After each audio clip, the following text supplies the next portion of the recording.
Hello. Delighted to be with everybody. Thanks for supporting this debate tonight and for your willingness at your networks, your broadcast outlets, your newspapers, your blogs, whatever, for getting word out on what I think is the most important election we've seen, certainly in recent history in this state, for reasons I don't have to tell you about. I think most voters know that instinctively.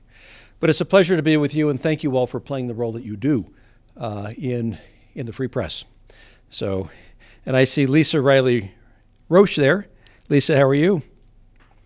I'm good, Governor. Good to be with Thank you. you. Thank you. We'll just turn it over to any questions you might have or anything you might want to say to get back at me for whatever I said. There was a pretty pointed response from, it seems like, everyone in there after Cox said that the only politicization of the coronavirus response were for the people on the stage. Tell me more about your thoughts on the politics of what's happened in our state with coronavirus. That's called deflecting the truth. There we go. I think what most people were referring to, certainly I was referring to, was the idea that you put somebody who is seeking higher office in a very prominent role, which doesn't need to be the lieutenant governor. I've been governor before. I know what lieutenant governors do. And you do it basically for the express purpose of giving them a platform. I call that politicizing the coronavirus task force. It's my opinion. I think a lot of other people have a similar opinion, and that's what I was referring to. I can't speak for the others. Follow-up to that, there's been millions and millions of dollars spent, some of it largely at first on no-bid contracts. Is there a concern with the way the money's been spent? And if you were the governor, would you have done it differently, maybe taken more time and looked at what was out there and what the state could afford and who had what to offer? Well, the governor has to make decisions. You're the leader. You don't delegate it to the lieutenant governor who's running for governor. That's not what you do. You also turn it over to the experts. I remember when we had a horrible mine tragedy in Huntington that killed 9 people. And we needed to have a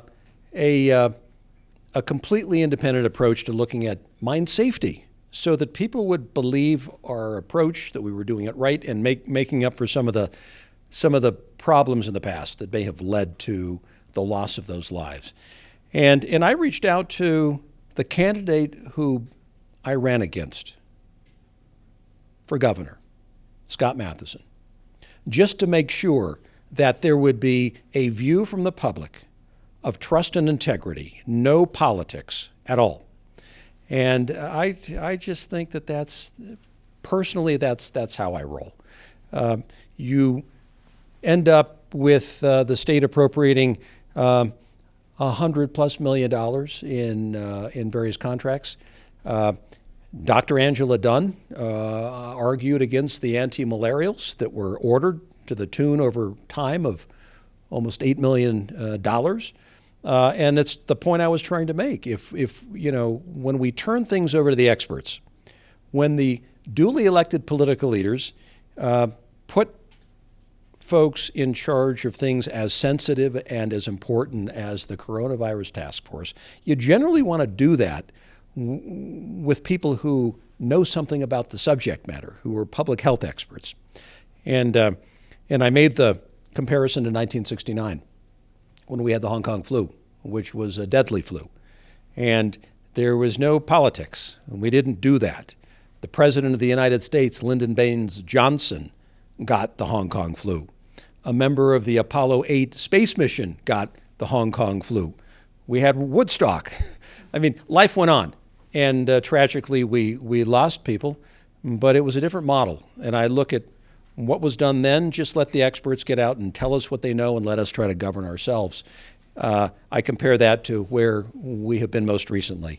And politics, unfortunately, which creeps into almost everything, I think played way too prominent a role. You mentioned your service in Moscow during the debate as they were talking about the phone call with President Trump this morning, and you talked about your response. We also had Speaker Hughes mention his support for Trump and that President Trump has done a lot for Utah. Where do you stand, and how, because you've served at the pleasure of the president in the ambassadorship, how would you approach the president? Like I always have. And listen, everybody makes politics these days about Trump because he becomes, for all of you, instant clickbait. And it's almost like we obsess over Trump. He's a president of the United States, duly elected. Let's kind of begin thinking about the real issues and kind of where we want to position ourselves longer term, and less about how we're going to deal with Trump. A lot of it, and I don't want to blame all of you, but a lot of it's for entertainment purposes. I have a relationship with Trump. I get along with him just fine. And sometimes he would take my advice, sometimes he wouldn't, but we always spoke with each other respectfully. And I like my working relationship with him. He's a different manager. He comes from the developer community in New York City. He doesn't speak like a politician. He doesn't speak like a policy wonk. He just lays it out. And that's, some people like it, some people don't. So if he is reelected, and I think he will be, I think it'll be really important for the next governor to have a good working relationship with the President of the United States. Let's take a question now from Lisa Riley-Roche. Lisa. Hi, Governor. You said that the governor's COVID-19 task force was politicized by putting someone in who was running for governor. How would you have structured that had you been governor? And doesn't the buck stop with the governor, Sure. him or herself? Sure. No, absolutely. The governor's in charge. And the governor does a huge disservice by allowing any hint of politics to be infused into such a publicly sensitive undertaking. And I think that's where we had an issue. So the governor, like every other state in America, should be in charge. That's just my opinion. That's probably why every other governor did that, because it was that important to their people. It'd be a little bit like, if President Trump were to make Vice President Mike Pence head of the coronavirus task force while he was running for president. You can imagine the outcry from the public that would have occurred under such circumstances. So as for me, the governor is in charge. He should direct it. He made decisions that he thought were appropriate for whatever reason. In my own case, I would say, who do we have around here who is the expert in the subject matter? Because the goal is to build trust.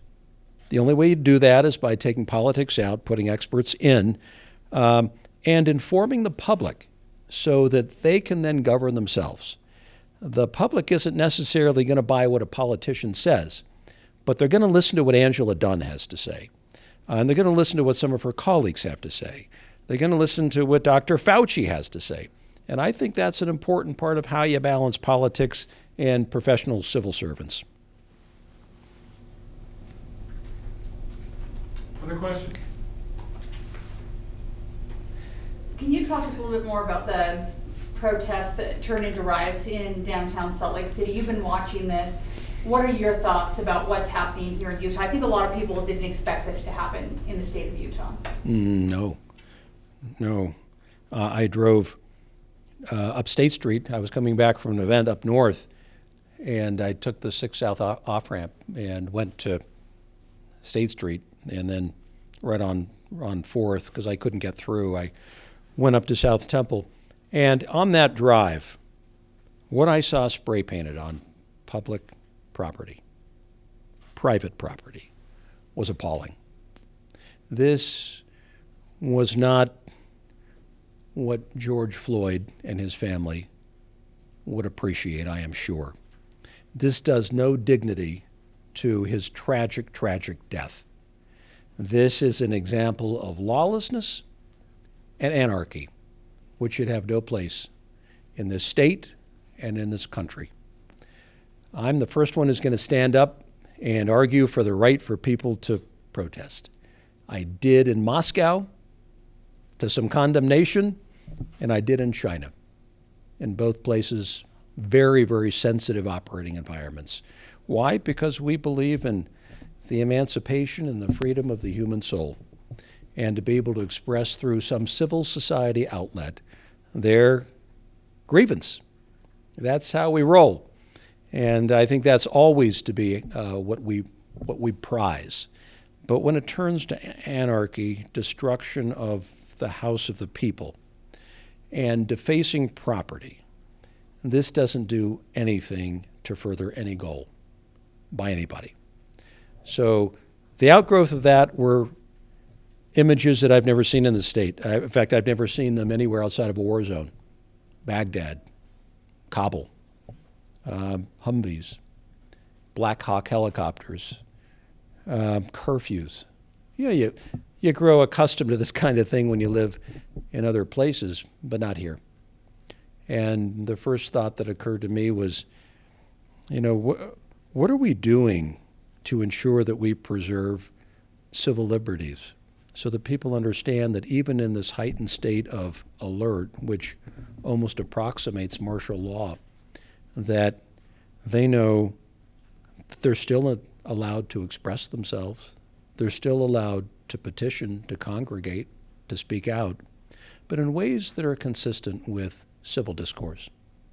I want to make sure that our young people never, ever, ever forget that that's something that, should they choose to use it, is an appropriate outlet for them.